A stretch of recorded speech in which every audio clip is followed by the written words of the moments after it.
Big win. Big win for Liverpool. But it came at a cost. Jones is injured. Jota is injured as well. Especially Jota's. It did not look good.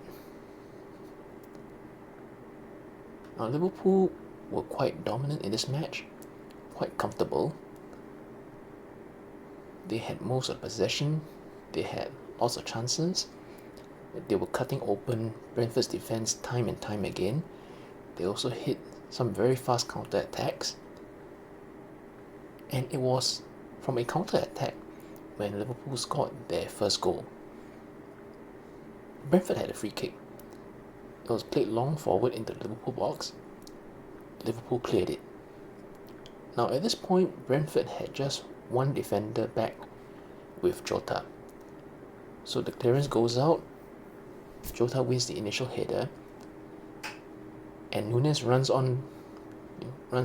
on after that header, and it was a very nice chip over the goalkeeper into the goal. That finish, calmness, coolness, composure, that's the kind of composure in front of goal that lots of Liverpool fans have been hoping to see from Nunes. And hopefully, with such a nice goal like that, he can kick on.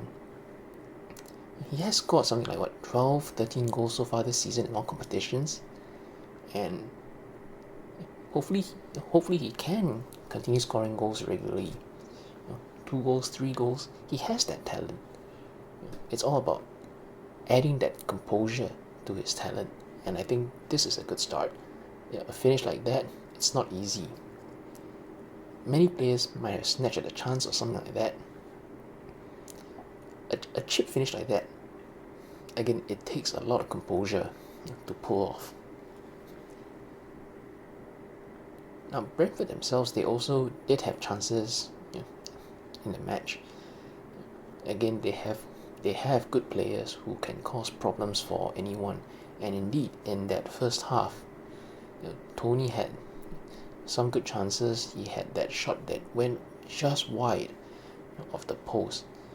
So Brentford, they have their own dangers, but by and large through the match, it was Liverpool who were on top, and they stayed on top. After that first goal, it looked like it was just a matter of time before they would get that second and the third. Salah came on as a substitute earlier than planned, I would imagine, and even though he had been injured for the past couple of weeks, he had been away at AFCON as well, he came back and instant impact. That's how good Salah is. That second goal, that assist for McAllister, very nice. And then that third goal that he scored as well, running on through a header, that one I think also in large part to Brentford's bad defending. And I remember quite distinctly in the second half, there was a moment where he received the ball quite near the touchline, and he stopped the ball, and there was a Brentford defender just facing him face to face, almost like just standing there, and both sides waiting for each other to make a move. And Salah, he made some kind of faint movement, a bit of like trapping the ball or something like that, a bit of jing to the left and right, and just like that, he was past the defender, running into space, making things happen. And that is Salah in a nutshell. Even though he was not at his absolute razor sharp, at his absolute sharpest, given that he's only just back from injury, but to make a tangible impact on the match, 1 goal, 1 assist, and again making things happen. That's why he's Liverpool's best attacker. And even though Liverpool did do well in his absence, scored lots of goals, won matches, but ultimately, having him in the team is still much better than not having him in the team. Then, okay, so the third goal, the one that he scored, a long ball went forward. Brentford had 3 defenders back, but all of them were spaced out quite wide from each other. The central defender challenged for the header. He missed it, I think, and the ball became a loose ball in behind him, in between the 2 centre backs. And quite amazingly, so the defender who was marking Salah just let Salah run away. In fact, the defender ran away from both Salah and the ball. There was another defender on the far side trying to cover and run towards the ball. But Salah got there first, made a run forward with the ball, held off that defender who had been closing in on him, and just a bit of a dinked finish across the goalkeeper into the goal. Meanwhile, the defender who had been marking Salah initially, so he ran away from Salah, he ran away from the ball, and he just watched it all happen. It's really baffling when I see this. I have never seen anyone defend like that before. I can't imagine that any manager in their right mind would tell a defender to defend like that. And then the fourth goal, more Brentford mistakes.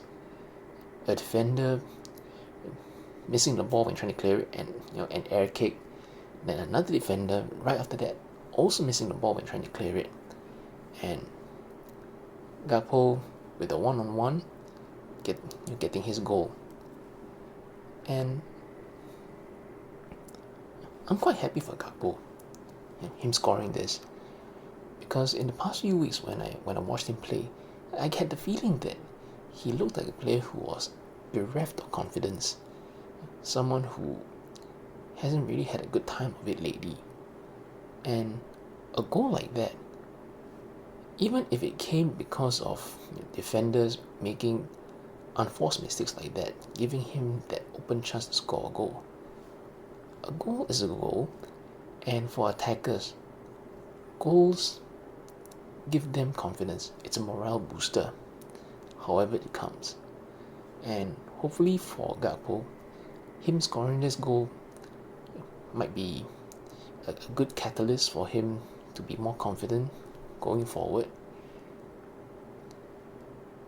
I don't know for sure that it will, but I'm hopeful that it does. Now, of course, a number of other players also did well. McAllister was very good in midfield, and Bradley did really very well from right back. He was involved in so many different ways on the overlap, trying to get some width out on the side, and he was also inverting in the midfield. I saw him a number of times making runs through midfield, knitting passes together, making things happen, and also getting a few shots as well. They came really close. He came quite close to the goal a couple of times. So it was very good for him overall. I think Bradley has done really very well since breaking into the first team over the previous 5-6 weeks, and especially in light of the injuries that happened in the week prior to the match. So Bosley injured, Alexander-Arnold injured. If there had been an initial worry of whether Bradley can step up into the right back position with Alexander-Arnold out, I think he has answered those questions quite well. I think from what we've seen of Bradley so far, it feels like Liverpool are not missing anything with him at right back. So I would think that is one less worry. he definitely is very dependable going forward, I would think. And at 20 years old, he's going to get better and better. And on the basis of what we've seen from him so far, I think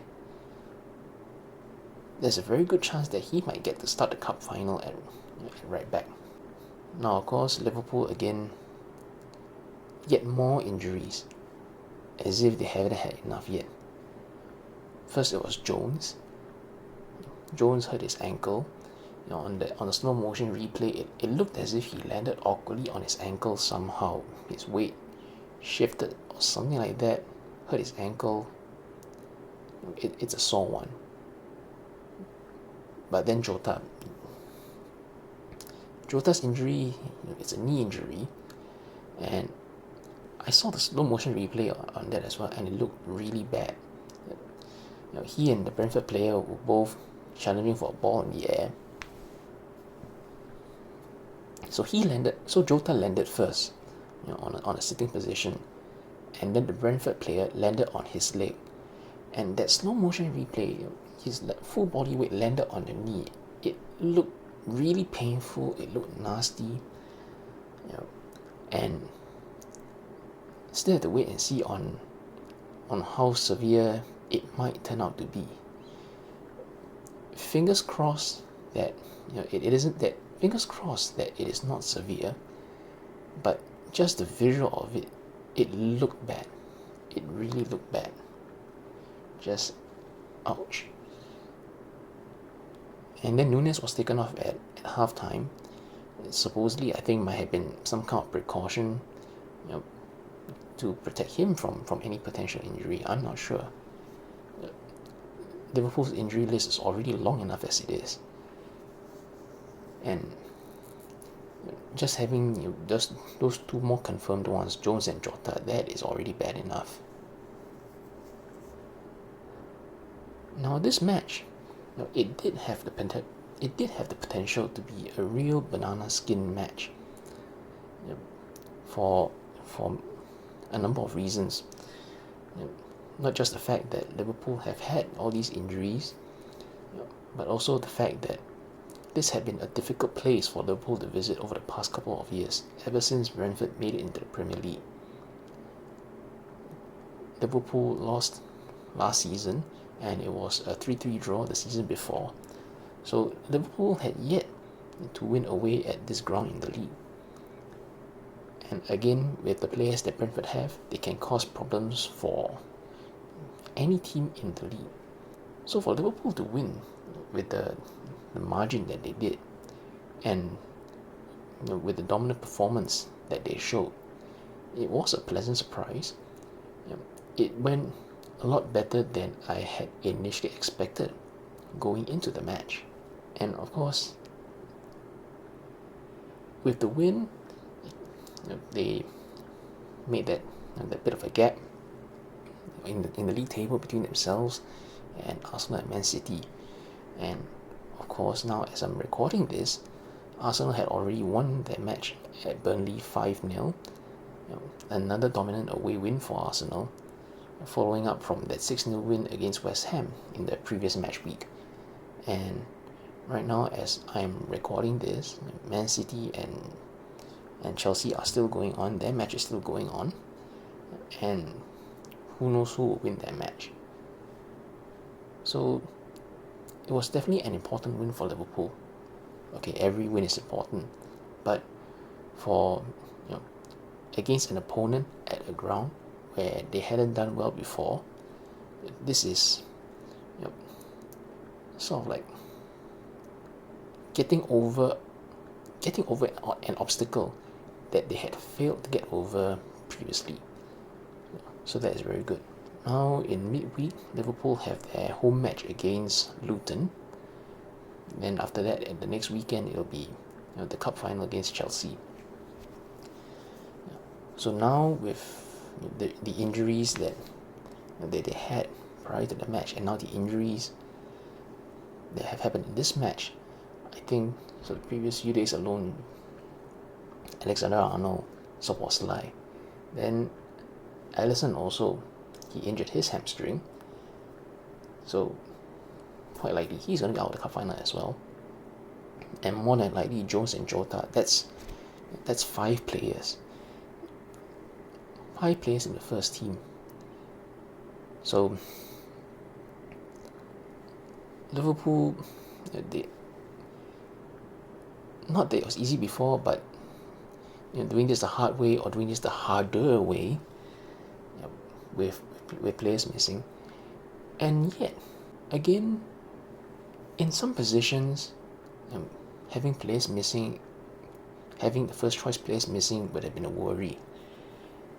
But looking at how some of the other players have stepped up, maybe the worry might not be quite so big. Again,